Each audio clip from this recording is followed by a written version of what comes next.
সন্তান রক্ষক পাঁচু ঠাকুর ও পেঁচোপেচি। পাঁচু ঠাকুর শিশু সন্তান রক্ষক দেবতা। শিশু সন্তান হারানোর ভয় বাবা ও মাকে চিরদিনে কাতর করে রাখে। শিক্ষাক্ষেত্রে অনগ্রসরতা ও চিকিৎসা ব্যবস্থা ভালো না থাকায় সুন্দরবন অঞ্চলে কয়েক দশক পর্যন্ত শিশু মৃত্যুর হার ছিল ভয়ানক। লৌকিক দেবতা পাঁচু ঠাকুরের জনপ্রিয়তা হয়েছে সন্তান হারাবার ভয় থেকে।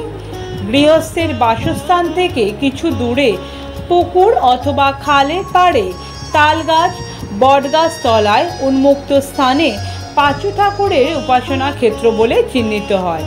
কোথাও গ্রামের বাইরে মাটির ছোট্ট ঘরে পাঁচু ঠাকুর স্ত্রী দেবতা পাঁচি ঠাকুরানী পূজিত হন।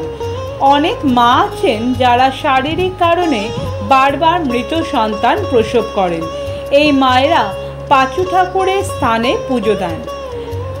সন্তান রক্ষা হলো পাঁচু ঠাকুরের স্থানে মাটির মূর্তি বা ছলন প্রতিষ্ঠা করে তখন পুজো দেওয়া হয়।